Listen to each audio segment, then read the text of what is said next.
Hola a todos, hoy quiero hablarles de la constitucionalización del derecho privado, porque obviamente que nos afecta a nosotros, estamos viendo derecho privado o derecho civil 3 o derecho de los contratos en la parte general. Ante nada tenemos que definir qué es esto de la constitucionalización del derecho privado. No significa de ninguna manera que el derecho privado siga estando sujeto o sometido a la Constitución Nacional.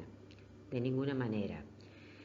La pirámide jerárquica de leyes siempre existió en nuestro Estado, desde que se dictó la primera Constitución, la de 1853.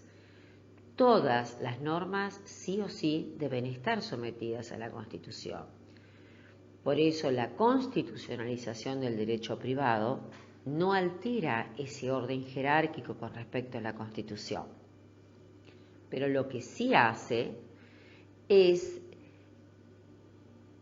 diría yo, embeberlo aún más de lo que son los derechos fundamentales, los que están incluidos en la Constitución Nacional. Si bien siempre existió desde 1853 el derecho a la igualdad, artículo 16, el derecho a la propiedad, artículo 17, el derecho a la identidad, artículo 19, etcétera, etcétera. Ahora es como que se hicieron mucho más expresos a partir de la modificación de la Constitución en el año 1994. Esta llamada constitucionalización del derecho privado se inició en Europa, en la Europa de la posguerra, de la Segunda Guerra Mundial, obviamente. Y hay algunos países, tales como Alemania, Italia, Francia y España, comenzaron a constitucionalizar ese derecho privado porque advirtieron que tenía falencias sus constituciones. A ver, lo que hicieron fue darle una mayor importancia al derecho privado o a los derechos de las personas en la Constitución. Todas las constituciones tienen una naturaleza política, una naturaleza de orden jurídico. Pero estas constituciones europeas estaban imbuidas sobre todo de cuestiones políticas y no tan sometidas a lo que es la ciencia del derecho. Por eso ahí comienza este proceso. Para nosotros comienza con la modificación del año 94 de nuestra Constitución, tal como lo dije antes.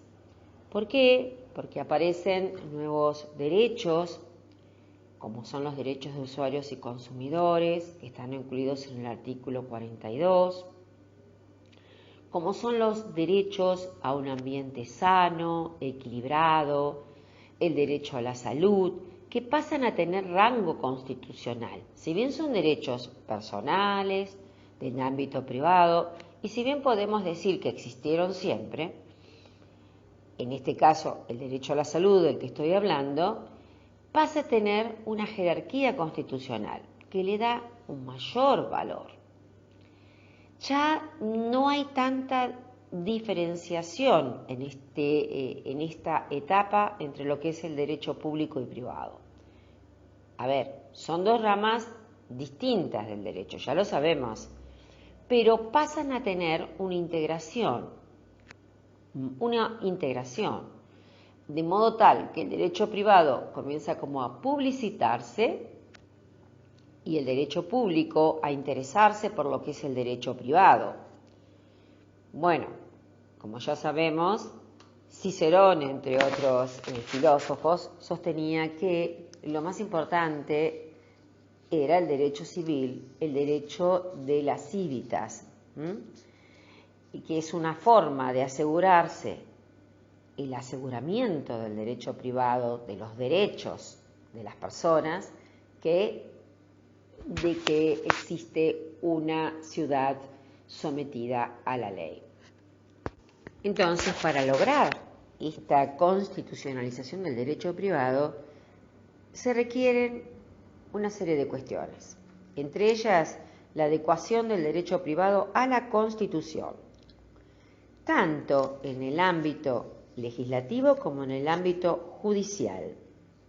Sí podemos hablar de una constitucionalización legislativa del derecho privado y de una constitucionalización judicial del derecho privado. ¿Qué quiere decir? Las leyes de orden privado deberán ajustarse a lo que es la Constitución, de la misma manera que los jueces deberán interpretarlo de esa forma.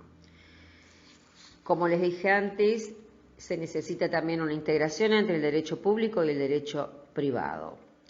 Es necesario que lleguéis al convencimiento profundo de que nada debe ser defendido en las civitas con tanta atención como en la estabilidad del ius civile. Esto es lo que decía Cicerón, para citarlo correctamente.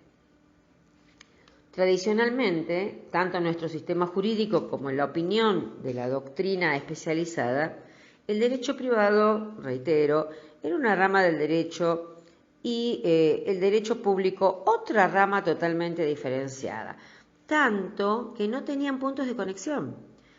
Pueden advertir que en el Código Vélez en ningún artículo mencionaba la Constitución Nacional o los tratados internacionales, que son de orden público. En el proyecto de la comisión redactora de este nuevo Código Civil y Comercial, se enumeró entre los fundamentos, como punto tercero, la constitucionalización del derecho privado, agregándose a renglón seguido que la mayoría de los códigos existentes se basan en una división tajante entre lo público y lo privado. En este proyecto existe una comunicabilidad de principios entre lo público y lo privado en numerosos casos. De allí que resulte un cambio de paradigma muy importante el enfoque dado al nuevo código. El artículo 1 del Código Civil y Comercial dispone en su primer párrafo que los casos que este código rige deben ser resueltos según las leyes que resulten aplicables, conforme con la Constitución Nacional y los tratados de derechos humanos en los que la República sea parte. Aclaramos que la constitucionalización del derecho privado no implica que el derecho privado no siga cumpliendo su rol de cuerpo jurídico infraconstitucional, tal como lo dije al comienzo, destinado a arreglar las relaciones privadas entre particulares. Todo lo contrario. No se altera la jerarquía normativa establecida en el artículo 31 de la Constitución Nacional. Por lo que coincido con parte de la doctrina en que la redacción del artículo resulta un tanto ambigua.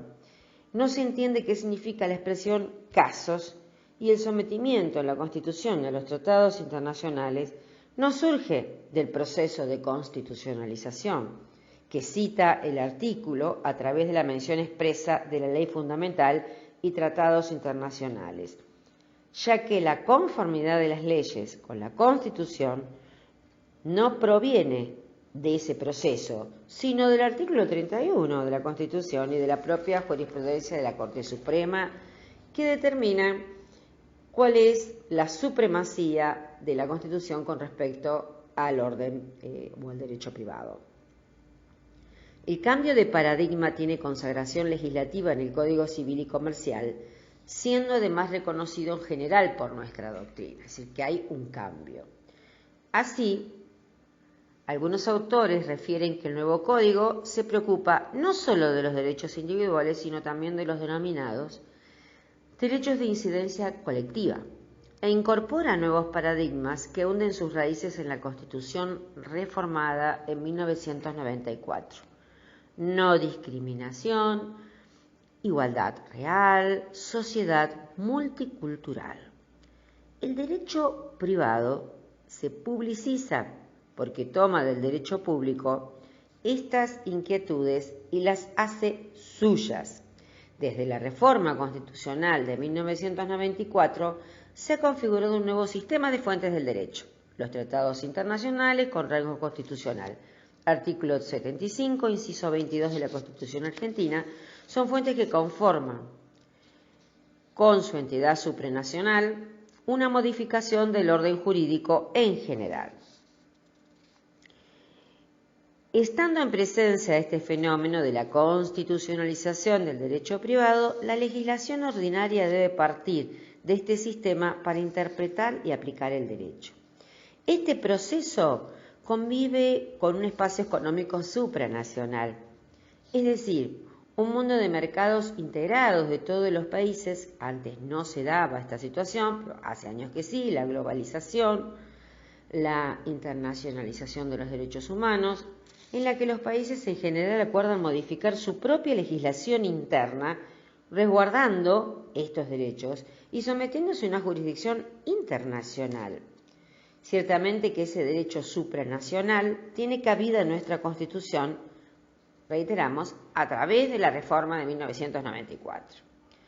Como consecuencia de eso, las cuestiones sometidas a la legislación del derecho privado deben ser resueltas conforme a las leyes que regulen la materia de que se trate y que resulten aplicables, interpretándolas acorde a la Constitución y a los tratados ratificados en Argentina, por Argentina.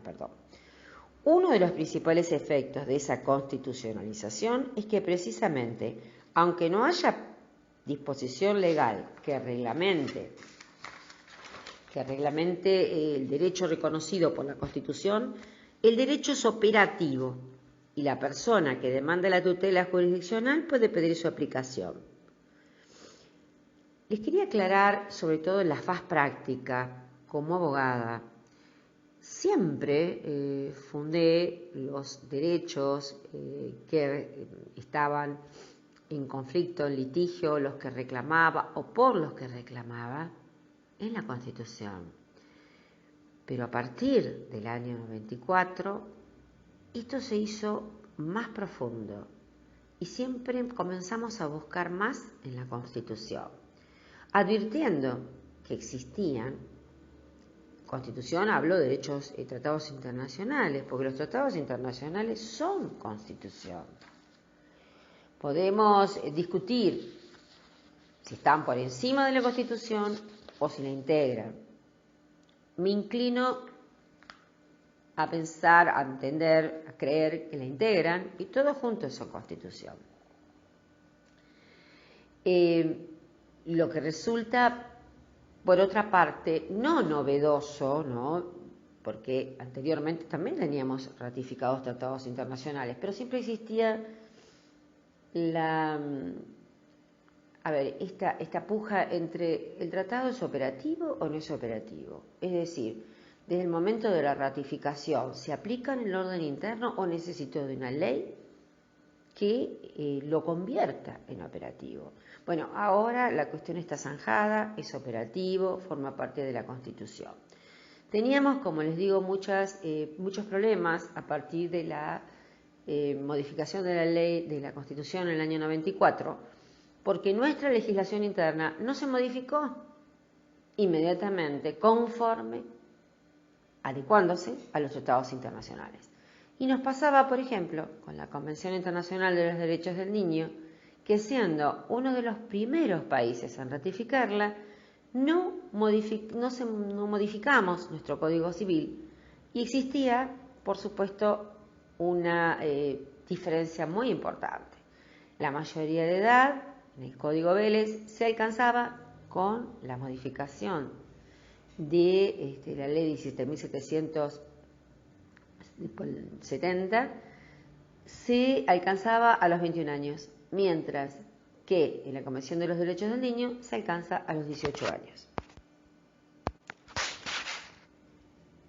La Ley 17.711 fue la que modificó la edad a la que se alcanzaba la mayoría de edad. Anteriormente era los 22 años, luego los 21, y continuamos con los 21, como les decía, pese a que la Convención Internacional de los Derechos del Niño la había fijado en los 18 años. Siguiendo en este orden, podemos decir que la Constitución, la nueva Constitución del año 1994, afianzó el Estado Social del Derecho. El Estado Social del Derecho en el inciso 19 del artículo 75, que contiene la llamada cláusula del nuevo progreso o del progreso económico y social, en la que se consagran principios tales como el desarrollo humano o el principio de crecimiento económico con justicia social. Los derechos privados fueron así incorporados a la Constitución. Si bien ya en la Constitución de 1853 se protegía la privacidad, la propiedad, pero la mayor exteriorización se logra en el año 1994 con la modificación de la Constitución. Así surgen en el capítulo 2 los llamados nuevos derechos y garantías, integrados desde el artículo 36 hasta el artículo 43 del texto constitucional. Y entonces nos encontramos con los derechos de participación e igualdad, los derechos de incidencia colectiva, como el derecho a un ambiente sano y equilibrado, y los derechos de los usuarios y consumidores, temas que forman parte de las novedades incorporadas también al Código Civil. Así se destaca en el texto del artículo 41 cuando regla sobre la consagración de un ambiente sano, equilibrado, apto para el desarrollo humano y para que las actividades productivas satisfagan las necesidades presentes, sin comprometer la de las generaciones futuras, previendo la recomposición del daño ambiental. El artículo 42, que contempla el consumidor, defendiendo su salud, su seguridad e intereses económicos, precisamente en el mismo artículo defiende la competencia contra toda distorsión del mercado, procurando control de monopolios naturales y legales. La protección de los derechos personalísimos, que también surge de este capítulo, ya sea del artículo 43, cuando nos habla de la protección de la habeas data, a través de la acción de amparo, que la habeas data sabemos que son todos los datos personales que tiene cada persona y que no deben ser mostrados, comunicados, sin que exista un fundamento que lo permita. En principio, hacen a nuestra identidad, hacen a nuestra privacidad.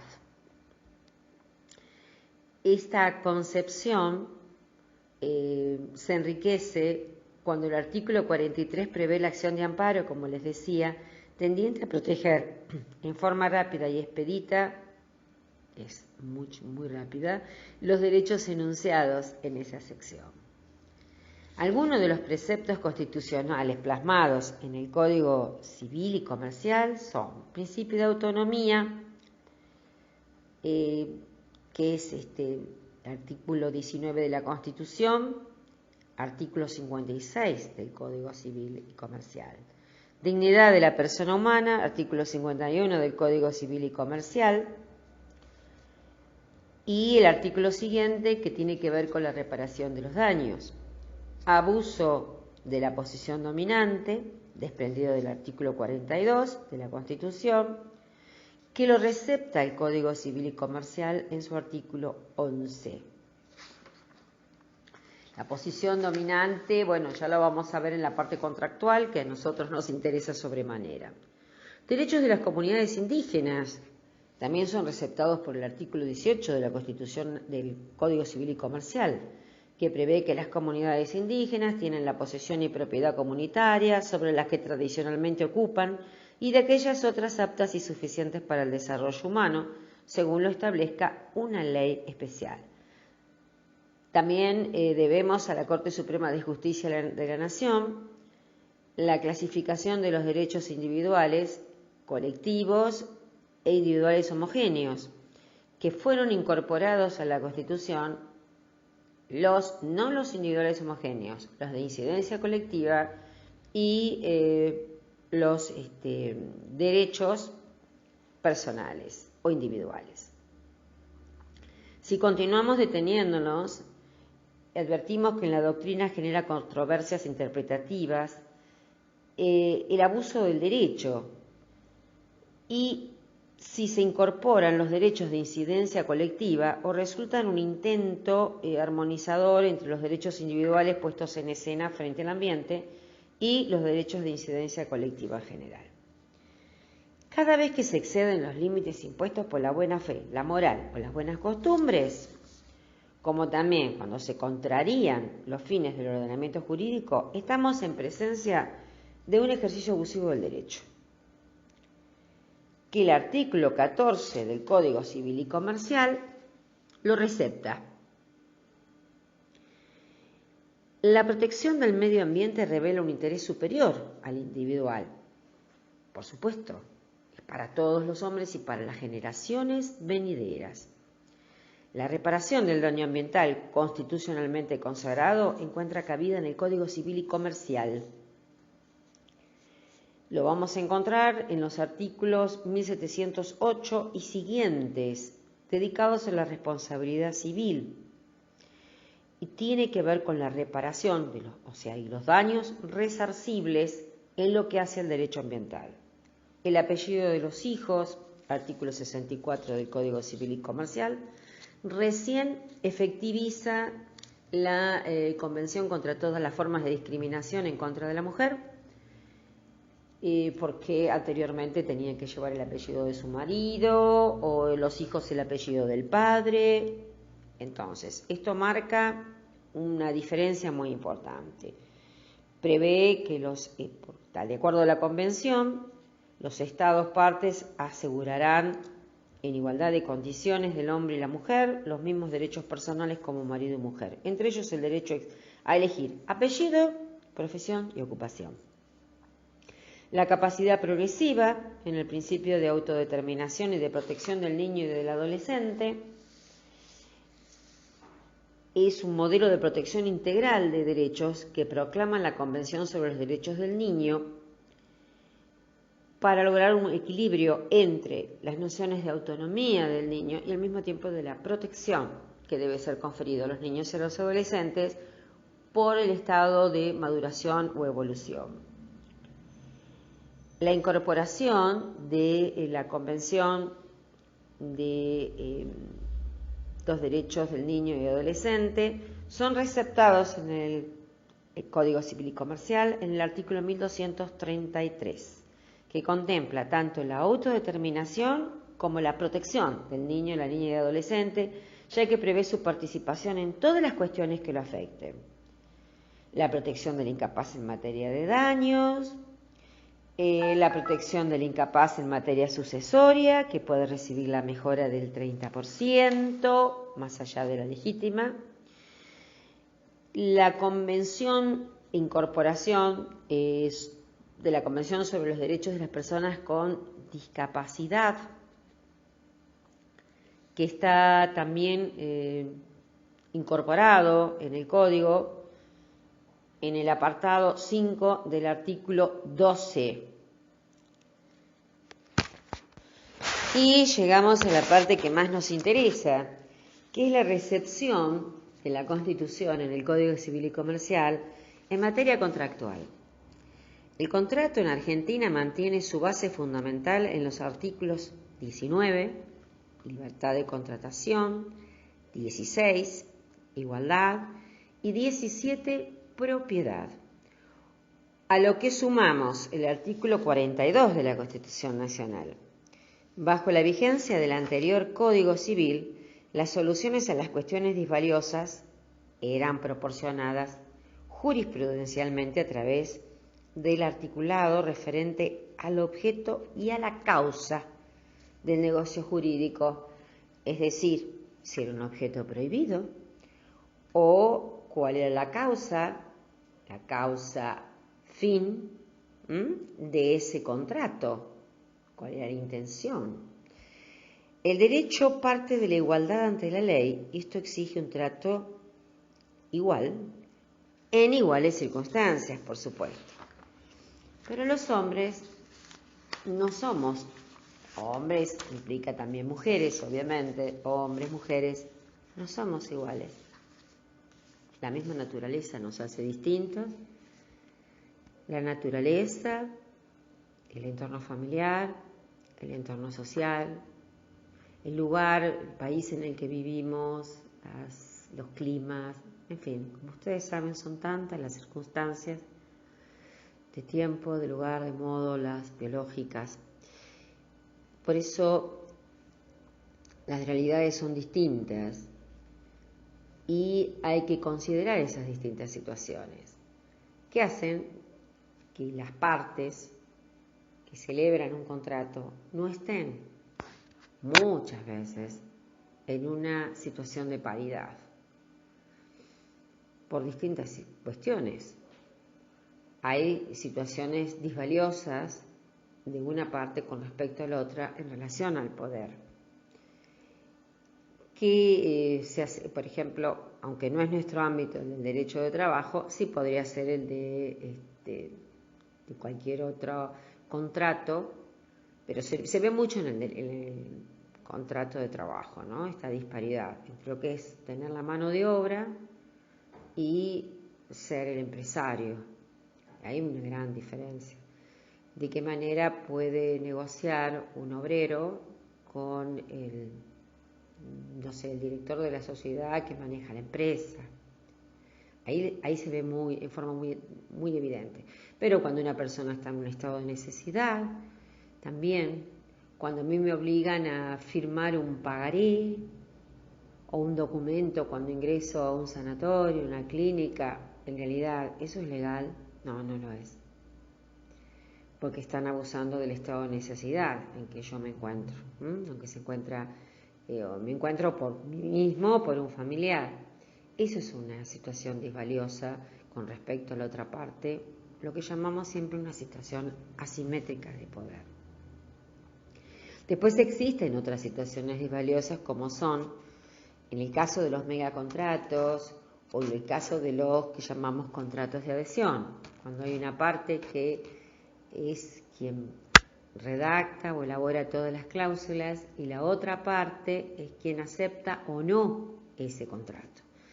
Que este contrato de adhesión, por supuesto que tiene fundamentos importantes, un banco, una entidad financiera, entre otras, así como muchísimas otras instituciones y entidades, no pueden estar celebrando contratos individuales con cada una de las personas, sino que tienen un contrato modelo, un contrato con cláusulas predispuestas, que lo único que puede hacer la otra parte es aceptarlo o no en principio. Y aquí también estamos, obviamente, en una situación disvaliosa de poder, como puede ser, o de negociación.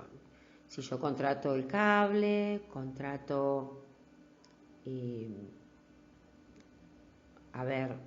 con un club, ahora no se contrata con los clubes, pero bueno, es otra forma de que yo no puedo modificar las circunstancias, ¿no? Las cláusulas. La debilidad ante una posición dominante determina soluciones especiales que, por supuesto, se fundamentan en el artículo 16 de la Constitución Nacional o directamente en la recepción expresa de la temática de los consumidores, como acontece con el artículo 42. Entonces, la nueva modalidad de contratación que permite la actual tecnología, todas las contrataciones que hacemos por Internet, Mercado Libre, etcétera, etcétera, o bien la compra de un billete o un pasaje aeronáutico, también lo hacemos vía la web, hace necesaria la vigencia de estos contratos de adhesión, que así requieren adoptar reglas protectorias para la parte más débil. Es un orden público de protección, protegiendo fines sociales y no meramente económicos. Esto de protegernos a la mayoría de los consumidores que nos encontramos en esa posición de inferioridad. Diversas actividades que antes eran monopolizadas por el Estado, ahora son practicadas por particulares. Puede haber empresas mixtas o empresas particulares que se encarguen, por ejemplo, LIMSA, la recolección de residuos en Jujuy. En fin, todo esto produce una alteración de lo que es el orden económico, de lo que es el orden social, y por eso es tan necesaria esta constitucionalización del derecho privado, traer esos derechos más que nunca a lo que es el derecho civil, incorporarlos, que fue lo que hizo el Código Civil y Comercial de la Nación. Bueno, Espero que hayan entendido, que les resulte accesible. Cualquier duda, saben, se pueden comunicar con nosotros por el mail interno. Y iremos viendo de a poco, les digo, los contenidos más importantes o esenciales. El resto lo tienen que ir estudiando ustedes, porque el tiempo no nos va a alcanzar. Bueno, muchas gracias, nos vemos.